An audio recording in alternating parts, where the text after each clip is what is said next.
सुधरो और सुधारो, बनो और बनाओ, खाओ और खिलाओ। ऐ दुनिया के लोगों, अपने पेट तो पशु भी भर लेते हैं, अपने पेट तो पक्षी भी चढ़ लेते हैं, लेकिन मनुष्य की बलिहारी तब है जब वह अपना पेट भर के दूसरों को भी पेट भरने का प्रयास करते हैं। यही तो मनुष्यताई है, यही तो मनुष्य का पहचान है। मनुष्य की खोलरी पहनने से कोई मनुष्य नहीं होता। यदि मनुष्य का खोलरी पहन करके कोई मनुष्य होता तो दुनिया के महान विचारक सुकरात 12 बजे दिन में लालटेन जलाते हैं और मनुष्य को खोजने के लिए चलते हैं।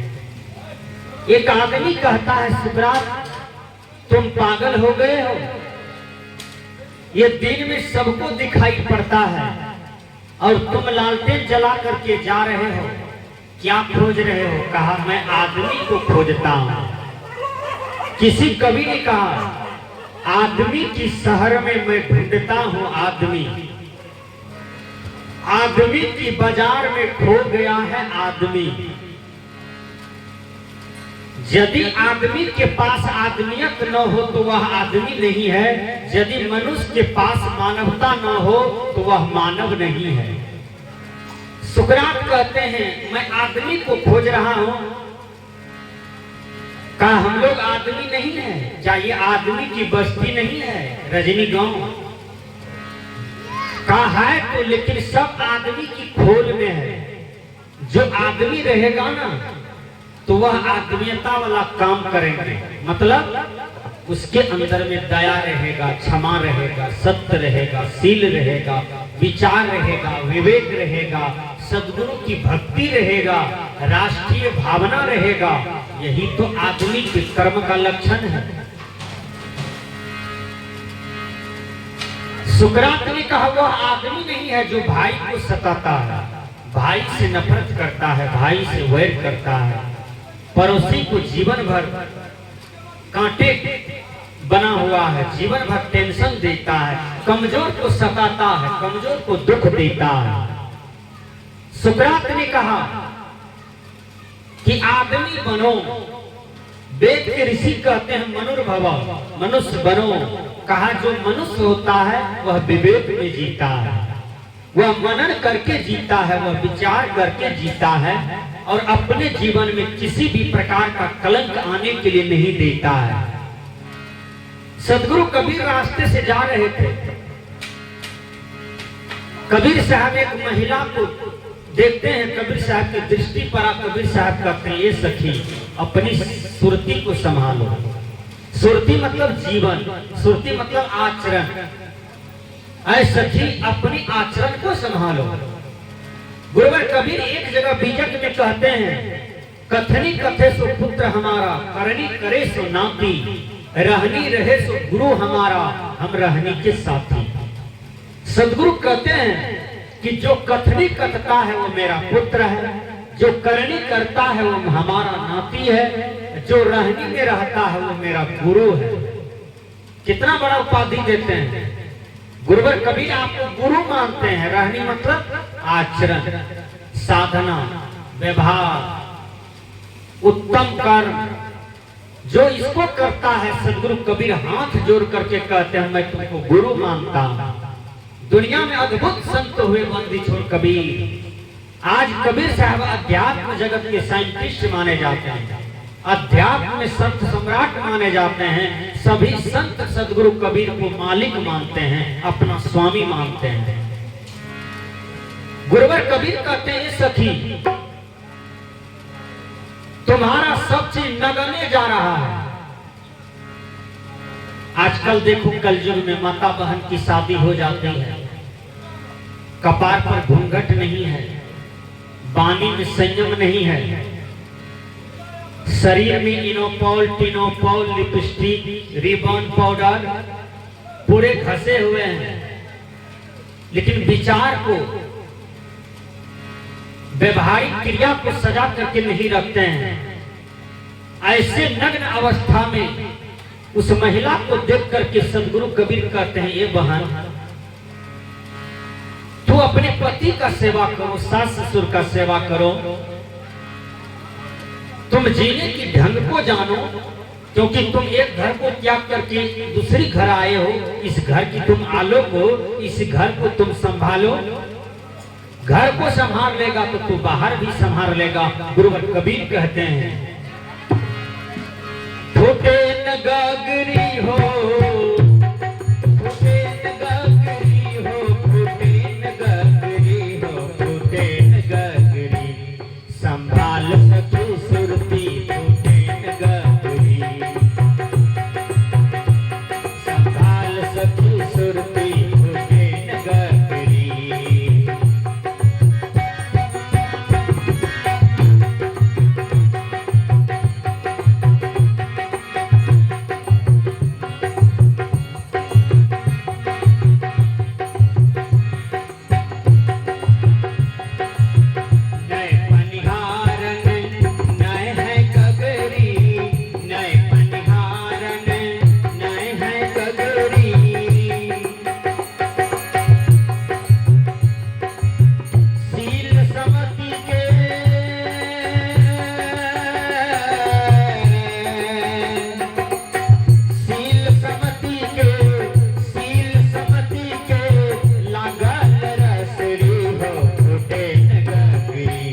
संभाल सखी सुरती, फूटे न गागरी, संभाल सखी सुरती, फूटे न गागरी, फूटे न गागरी हो, फूटे न गागरी हो, फूटे न गागरी हो, फूटे न गागरी, संभाल सखी सुरती, फूटे न गागरी।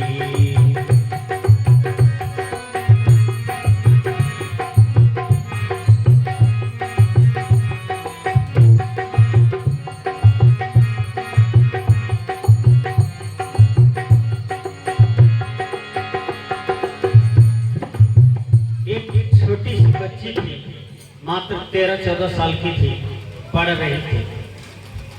उसके देह में जान नहीं था, एकदम बिल्कुल पतली छितली थी। तो माँ बाप उसका नाम रख दिया फोड़ी। बच्चे फुर फुर फुर फुर करती थी। एक गिलास पानी लाने में, गाय माल को पानी पिलाने में, माँ बाप का थोड़ा सा टहल सुनने के लिए एकदम फुर करती थी। तो माँ बाप उसका नाम फोड़ी रख दिया, फोड़ी। फोड़ी माँ बाप का बड़ी दुलार। बेटी को उतनी दुलार कीजिए कि जितना भर में वो अपनी कला सीख जाए ससुराल संभालने के लिए। ज्यादा दुलार न बेटा को कीजिए न बेटी को। बेटा को ज्यादा दुलार कीजिएगा तो शराबी हो जाएगा। कान खोल करके सुन लीजिए, दारू पीने वाला बन जाएगा। आपकी बात नहीं मानेगा तो चोर डकैत का साथ में रहेगा और एक दिन बहुत बड़ा नाक कटाएगा आपके परिवार को और पूरे परिवार को। इसलिए दुलार मत कीजिए। बढ़िया बढ़िया आदमी की संगति में भेजिए, बढ़िया बढ़िया शिक्षालय में भेजिए शिक्षा लेने के लिए, बेटा बेटी दोनों को। ऐसी बात नहीं है कि लोग बेटी को बेटी काम नहीं देती है, बेटी ही काम देती है, बेटा काम नहीं देता है। बेटी ससुराल में भी है तो 20 टका चोरी करता है दूल्हा से कि जाएंगे न नहरा तो माँ के लिए लेते जाएंगे 20 टकिया। कितना दिल को रखती है माँ बाप के लिए कि दूल्हा से 20 टका रखे हैं तो कम से कम 20 टका का बेर लेते जाएंगे, जामुन लेते जाएंगे, आम लेते जाएंगे। कितना बढ़िया बेटी का दिल होता है। बेटा से 100 गुना बेटी भली होती है। लेकिन ये दुनिया समझ जाए तब तो। संत कहते हैं तो वो फोड़ी जो थी ना, फुर काम करती थी। फोड़ी की शादी हो गई, नहरा में फोड़ी कुछ भी सीखी नहीं थी, ना भात बनाने के लिए, ना दाल बनाने के लिए, ना रोटी बनाने के लिए। था लोग लेकिन अधकिचरे था, एक भी काम उसका पूरा नहीं हुआ। तो फोड़ी 2-3 बरस रही दूल्हा के साथ। दूल्हा बेचारा किसी तरह से बर्दाश्त करके फोड़ी के साथ में था। एक दिन फोड़ी कहती है, पतिदेव परब आ गया है, परब करना है। कहा कौन सा परब? कहा गांव में पर्वे परब हो रहा है, ये पर्व में पुआ बनाएगा, खीर बनाएगा, मिठाई अक्षत केला मिश्री ला दीजिए, चढ़ाएंगे देवता को। हम भी पुआ देवता को चढ़ाएंगे। तो दुल्हा राम कहते हैं थोड़ी तुमको तो भोजन बनाने के लिए भी नहीं करता है, पर्व कैसे करेगी, तुमको नहीं होगा। कहा आप ला दीजिए सारे सामान। थोड़ी को 2 किलो आटा, 2 किलो चीनी, डलटा, सारा सामान दुल्हा ला दिया। थोड़ी गई पुआ बनाने के लिए, तो बड़का कठोतिया बट्टा लाया, वो बट्टा में आटा दे दिया।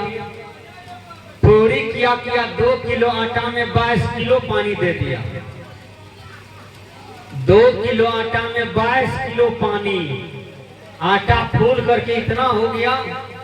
थोड़ी मने मन कहती है आज इतना पुआ बनाएंगे कि भर रजनीगों के लोग खाएगा, तैयो ने सठेगा।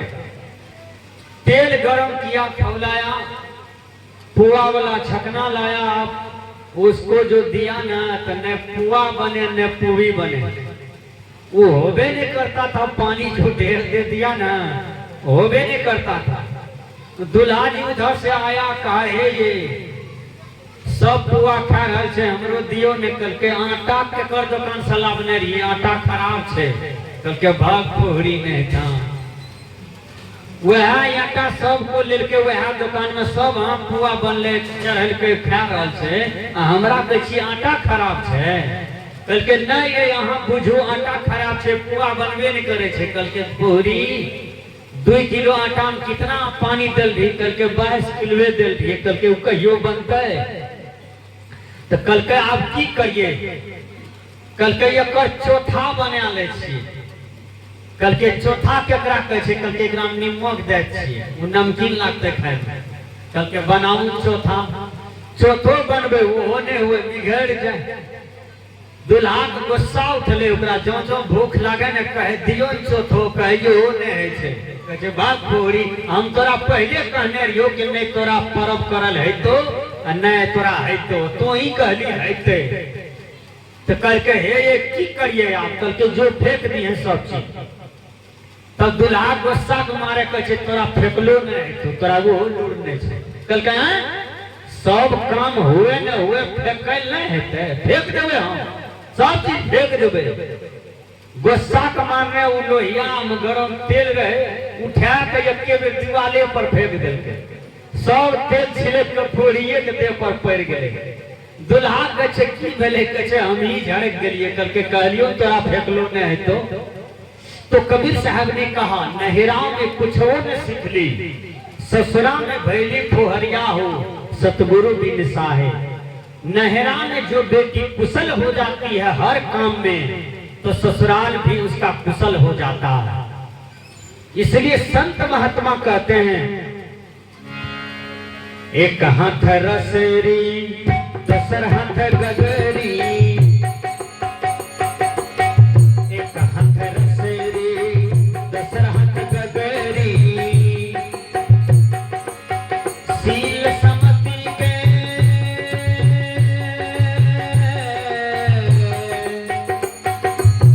सील समति के लागल रसरी हो फूटे न गगरी, संभाल सखी सुरती फूटे न गगरी।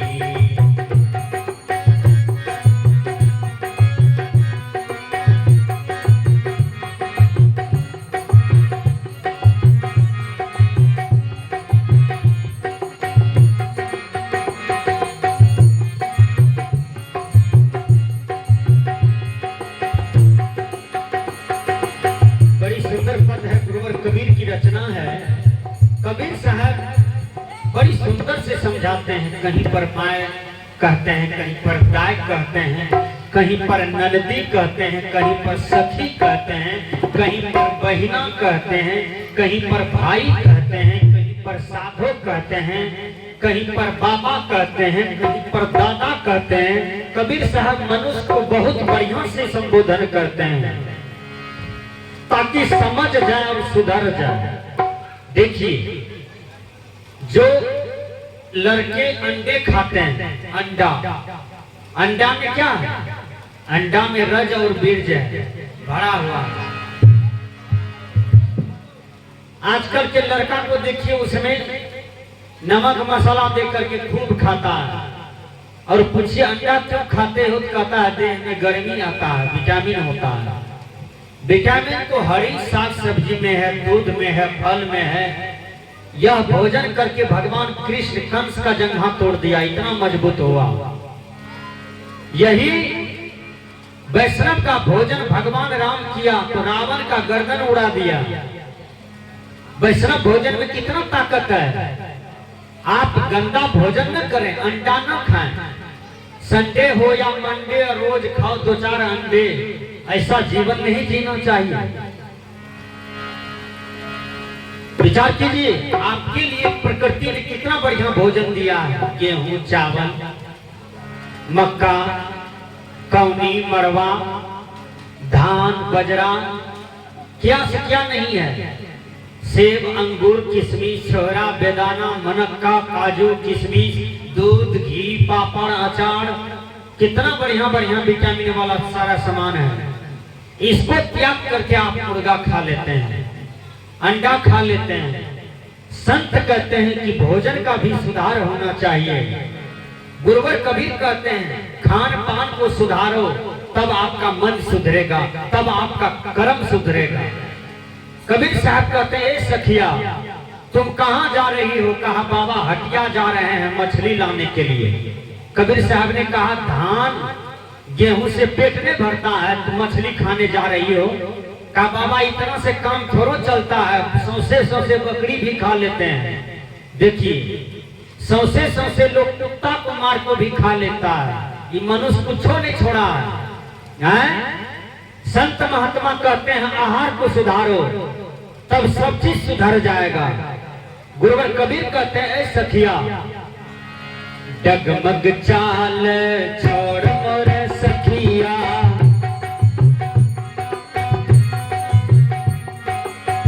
डगमग चाल छोड़ मोर सखिया, डगमग चाल छोड़ मोर सखिया।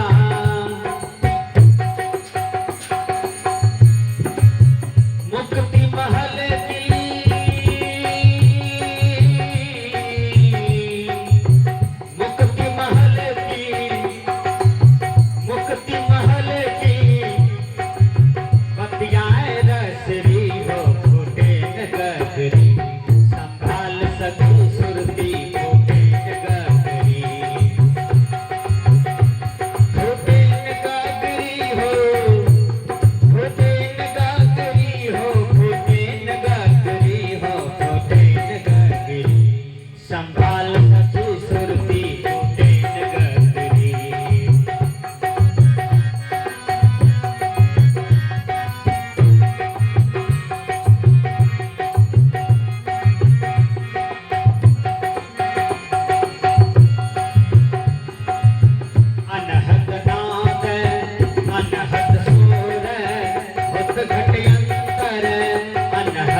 सार शब्द अंगुली माल पकड़ लिए बुद्ध का, अंगुली माल तर गए।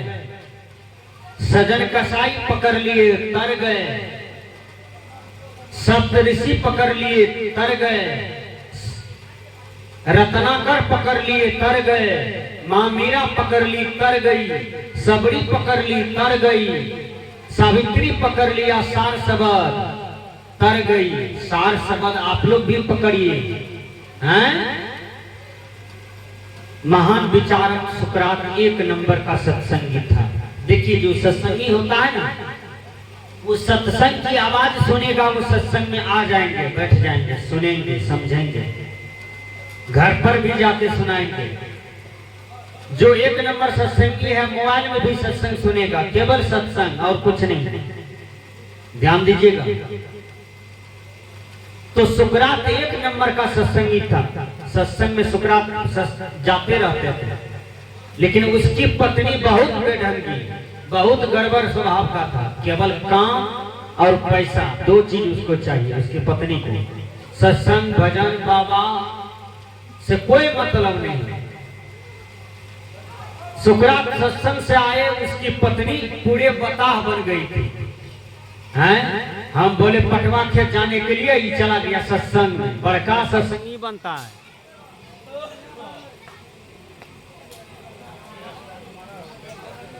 सुकरात की पत्नी कहती है बड़का सत्संगी बनता है। हम कहे पटवा खेत जाने के लिए चला गया सत्संग में। सुकरात कहते हैं अपनी पत्नी से, हे मां, तू मेरी पत्नी भी और माता का दर्जा भी है, तुम जननी हो, इतना क्यों बरसती हो, इतना क्यों क्रोध करती हो। सुकरात पत्नी के आगे में हाथ जोड़ करके खड़े हैं। कहा सुकरात को इतना सत्संग से प्रेम है, गुरु से इतना प्रेम है कि सुकरात सत्संग और गुरु के बिना नहीं रह सकता है। सुकरात का पत्नी क्या, हाथ पकड़ लिया अपना पति का, झाड़ू से मारना शुरू किया। द्वार पर से मारते मारते दूल्हा को झाड़ू से अंगना पहुंचा दिया। देखिए, सुकरात पैर हाथ धो करके दरवाजे पर बैठ गए। पड़ोसी देख रहा था कि बहुत झाड़ू लगा है इसको। एक आदमी जा रहा था, कल के मर हो सुकरात भाई, बड़ झाड़ू लागल तो राखनी। कल के बादल जोर से लागल रहे तो बारिश हेबे नहीं करता है। इतने बात बोला और कुछ नहीं। सुकरात हंसते रह गया और पत्नी को कुछ नहीं बोले। पत्नी जब पूरा नॉर्मल हो गया तो पत्नी कहती है, ये दुल्हा को हम 10 साल से गाली दे रहे हैं, मार रहे हैं, लेकिन दुल्हा आज तक हमको कुछ नहीं कहते हैं। जरूर सत्संग में कुछ छिपा हुआ है, तब तो ये कुछ नहीं बोल रहे हैं। सुकरात की पत्नी शाम में भोजन बनाने के लिए जाती है और विचार भी करती है, आज बहुत पीटे हैं दुल्हा को। कोई औरत अपना पति को नहीं मारती है, हम मारते हैं। हम बहुत अभागल काम कर रहे हैं, हमको उद्धार नहीं होगा, दुनिया में पाप लग जाएगा। पति परमेश्वर होता है। सोचते सोचते सुकरात के चरण में गिर गई उसकी पत्नी और जोर से रोने लगती है कि 10 साल तक आपको झाड़ू से मारे हैं और गाली दिए हैं, हमको माफ कर दीजिए, हम भी सत्संग करेंगे। देखिए, वो बदल गया। तो आप बदल जाते हैं तो आप सबको बदल सकते हैं। एक जला हुआ दीपक 100 दीपक को जला सकता है। एक जला हुआ लालटेन 1000 लालटेन को जला सकता है, लेकिन एक बुझा हुआ दीपक किसी को नहीं जला सकता है, क्योंकि स्वयं बुझा हुआ है। इसलिए संत कहते हैं, बहुत सुंदर से समझाते हैं, कहत कबीर सुन भाई साधो, कहत कबीर सुन भाई साधो, फेर न आयब हो, फेर न आयब, फेर न आयब, यही नगरी हो फूटे नगरी, संभाल सखी सुरती फूटे नगरी, फूटे नगरी हो, फूटे नगरी हो, फूटे नगरी हो, फूटे नगरी, संभाल सखी सुरती फूटे नगरी, संभाल सखी सुरती फूटे नगरी, फूटे नगरी, फूटे नगरी। बोले सद्गुरुदेव की जय।